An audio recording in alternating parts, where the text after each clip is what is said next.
Magical watermelon truck robot RC tractor robot. एक गांव में जयप्रकाश नाम का एक किसान रहता था। वो बहुत मेहनत से अपने खेतों में काम करता। उसके पास बहुत सारे तरबूज के खेत थे।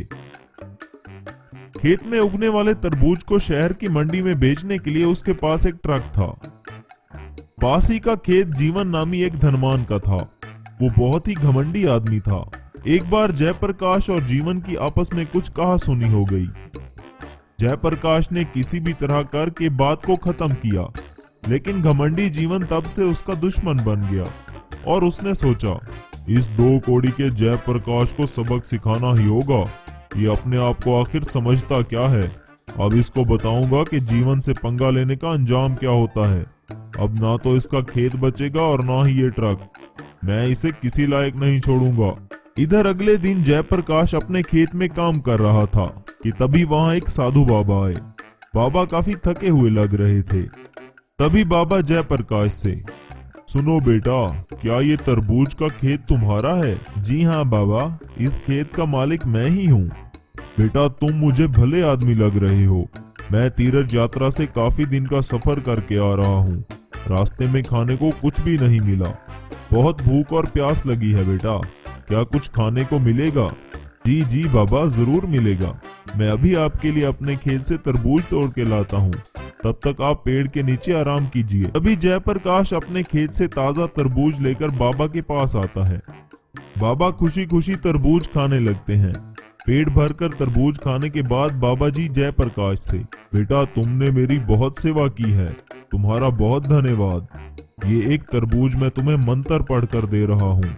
इसे अपने खेत में ही रखना। अगर तुम्हें कभी कोई भी नुकसान हुआ तो ये तरबूज उसकी भरपाई करेगा। ये कहकर साधु बाबा ने एक तरबूज पर मंत्र पढ़कर जयप्रकाश को दिया। इधर जीवन जयप्रकाश से बदला लेने के लिए एक बड़ा प्लान बना रहा था।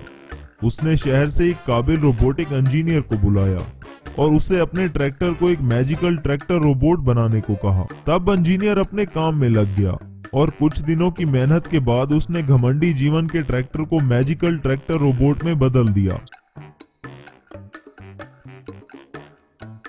जीवन इस रोबोट को देखकर बहुत खुश हुआ। जयप्रकाश से बदला लेने के लिए जीवन अपने रोबोट को खेतों में लेकर गया। उसका ट्रैक्टर रोबोट बेचारे जयप्रकाश के तरबूज के खेत को तबाह करने लगता है।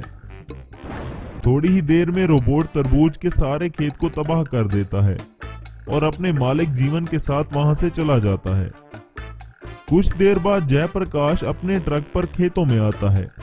खेतों की ये हालत देखकर वो बेचारा बहुत दुखी हो जाता है, लेकिन ये देखकर वो आश्चर्य हो जाता है कि साधु बाबा का दिया हुआ तरबूज वैसा का वैसा पड़ा था। इतनी तबाही के बाद भी उसे कुछ नहीं हुआ था। तभी अचानक वहां पर साधु बाबा प्रकट होते हैं और जयप्रकाश से कहते हैं, बेटा, मैंने तुम्हें कहा था ना कि अगर तुम्हें कोई भी नुकसान हुआ तो ये उसकी भरपाई करेगा। तुम चिंता मत करो, सब कुछ ठीक हो जाएगा। जीवन ने तुम्हारे खेत का ये हाल किया है, उसका भी बंदोबस्त हो जाएगा। ये कहकर बाबा वहां से गायब हो गए। तभी बाबा के दिए हुए मैजिकल वाटरमेलन से जादुई शक्तियां निकलने लगती हैं। शक्तियां आते ही ट्रक अचानक मैजिकल वाटरमेलन ट्रक रोबोट में बदल जाता है। मैजिकल वाटरमेलन ट्रक रोबोट को देखकर जयप्रकाश बहुत खुश हो जाता है और कहता है, अरे वाह, ये तो एक जादुई रोबोट है। अब मैं इस जीवन से बदला जरूर लूंगा और उसकी अकल ठिकाने लगाऊंगा ताकि वो आइंदा ऐसी हरकत किसी गरीब किसान के साथ ना कर सके। फिर जयप्रकाश अपने मैजिकल वाटरमेलन ट्रक रोबोट को लेकर जीवन के पास जाता है और कहता है, जीवन, मेरे खेत तबाह करके तुमने अच्छा नहीं किया। ये बात सुनकर जीवन ने घमंड से कहा, अबे जा बे फटीचर कहीं के, तू क्या मुकाबला करेगा मेरे ट्रैक्टर रोबोट का? 1 मिनट में मेरा रोबोट तेरा कीमा बना देगा। जीवन को पता नहीं था कि जयप्रकाश का वाटरमेलन ट्रक असल में एक मैजिकल वाटरमेलन ट्रक रोबोट है। तभी अचानक जयप्रकाश का truck magical watermelon truck robot में बदल गया और उसने जीवन के ट्रैक्टर रोबोट पर हमला कर दिया। दोनों रोबोट में भयंकर लड़ाई होने लगी।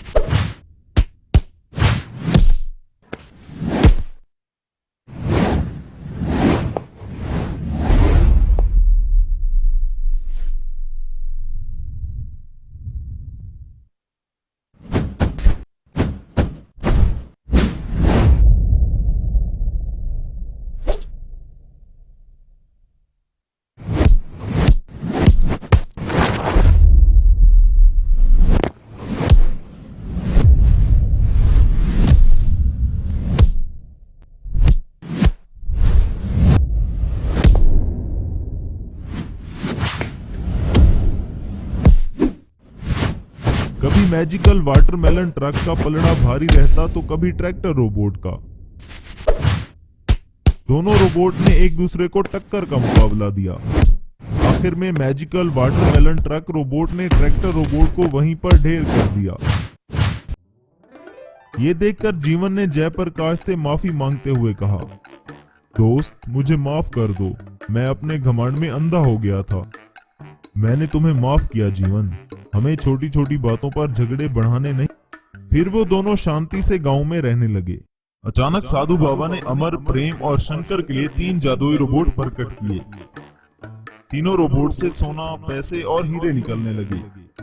लेकिन आखिर साधु बाबा ने अमर, प्रेम और शंकर को वो 3 जादुई रोबोट्स क्यों दिए और वो तीनों इस जंगल में क्या कर रहे थे, आइए देखते हैं इस कहानी में। 3 मैजिकल रोबोट मनी रोबोट। एक गांव में अमर, प्रेम और शंकर नाम के 3 दोस्त रहते थे। तीनों दोस्त कोई भी काम नहीं करते थे, सिर्फ गांव में आवारा फिरना और लोगों को उल्लू बनाना और उनसे पैसे ऐंठने का काम करते थे। इनके बड़ी बड़ी बातें फेंकने की वजह से इन्हें सारे गांव वाले फेंकू राम कहकर बुलाते थे। ऐसे ही वो तीनों एक दिन गांव के चौराहे पर लोगों से बात कर रहे थे। तीनों दोस्तों में से अमर ने कहा, अरे भैया, हम तीनों के पास जादुई रोबोट हैं जिनसे पैसा, सोना और हीरे निकलते हैं। और हाँ भैया, अगर आपको इनमें से पैसे, सोना या हीरे चाहिए हो तो आपको हमें बस 10,000 देने होंगे।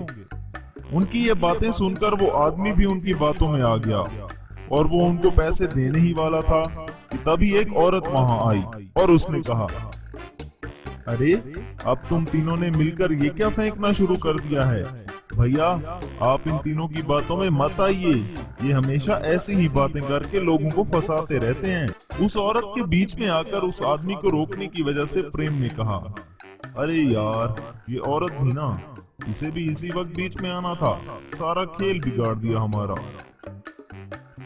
तभी उस औरत ने उनसे कहा, अरे आप तीनों कोई काम क्यों नहीं करते, और वैसे भी जादू वादू कुछ नहीं होती, समझे? ऐसा कहकर वो औरत वहां से चली गई।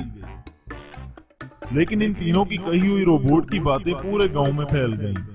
गांव के पास ही एक जंगल था और उस जंगल में रहने वाले गब्बर नाम के डाकू को भी इस बारे में पता चल गया और उसने कहा, हमें हर हाल में वो जादुई रोबोट हासिल करना होंगे, उसके बाद ही मैं इस दुनिया का सबसे अमीर आदमी बन सकता हूँ। जादुई रोबोट चुराने के लिए अपने साथियों के साथ इसने एक प्लान बनाया और उसी रात उसने गांव पर हमला कर दिया। गब्बर ने इन तीनों लड़कों को पकड़ लिया, लेकिन जब उसने जादुई रोबोट्स के बारे में उनसे पूछा तब उनमें से शंकर ने कहा, गब्बर जी, हमें माफ कर दो, हमारे पास कोई भी जादुई रोबोट नहीं है। हाँ, हमने बस यूं ही पैसे ऐंठने के लिए लोगों से झूठ बोला था। हाँ गब्बर जी, प्लीज हमें छोड़ दो, हमारे पास कोई भी जादुई रोबोट नहीं है। क्या कहा? तो ये सब तुम्हारी फैलाई हुई अफवाहें थी? कोई बात नहीं बेटा, यहाँ तक आया हूँ तो मैं खाली हाथ तो नहीं जाऊंगा ना, कुछ तो लेकर ही जाऊंगा। सुनो साथियों, इस पूरे गांव को लूट लो। गब्बर अपने साथियों को सारे घरों को लूटने के लिए कहा। गब्बर सारे घरों से पैसे और जेवर उठाकर वहां से चला गया। सारे गांव वाले उन तीनों लड़कों पर बहुत ही गुस्सा हुए। दूसरे दिन इन तीनों लोगों को चौराहे पर खड़ा किया गया। एक गांव वाले ने कहा, आज इन तीनों की वजह से हम लूट गए, इन तीनों को गांव में रहने का कोई अधिकार नहीं है। हाँ, मैं तो कब से कह रही थी कि इन तीनों को गांव से बाहर कर दो। मेरे सारे पैसे और जेवर गब्बर चुरा कर ले गया। गांव वालों ने इन तीनों को गांव से बाहर निकाल दिया। बेचारे तीनों ही गांव से निकलकर जंगल की तरफ गए, लेकिन जंगल में चलते चलते ही बीच रास्ते में उन्हें एक साधु बाबा जख्मी हालत में पड़ा हुआ मिला। तभी अमर ने कहा, अरे देखो, यहाँ एक साधु बाबा पड़े हुए हैं और ये जख्मी हैं, लगता है किसी ने इन पर हमला किया है। हाँ, चलो दोस्तों, हमें इस साधु बाबा की मदद करनी चाहिए। ऐसा कहकर वो तीनों साधु बाबा के पास गए। साधु बाबा को उठाकर उन्होंने एक पेड़ के पास रख दिया, उन्हें पानी पिलाया और उनके जख्मों पर जंगल की जड़ी बूटियों का मरहम लगाया। थोड़ी ही देर में साधु बाबा होश में आ गए।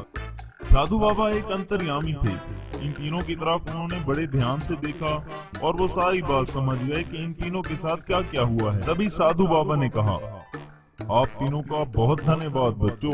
तुम तीनों ने लोगों से पैसे ऐंठने के लिए जो बात गांव में फैलाई थी, अब वो सच हो जाएगी।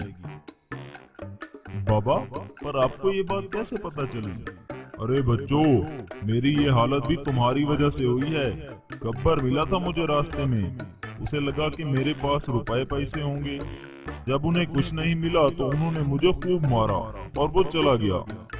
तब इन तीनों ने साधु बाबा से माफी मांगी और आज के बाद ऐसी कोई भी अफवाह नहीं फैलाएंगे, इस बात का वचन दिया। तब साधु बाबा ने अमर, प्रेम और शंकर के लिए अपने जादू से 3 जादुई रोबोट प्रकट किए, magical money robot, golden robot और डायमंड रोबोट। तभी साधु बाबा ने कहा, आज के बाद आपको ये सब करने की कोई जरूरत नहीं।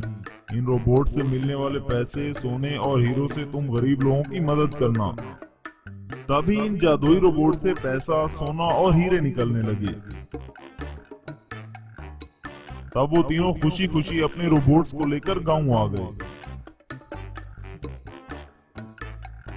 और गांव वालों का जितना भी नुकसान हुआ था उन सब ने वो पैसे, हीरे और सोना बांट दिया और खुशी खुशी अपनी जिंदगी गुजारने लगे।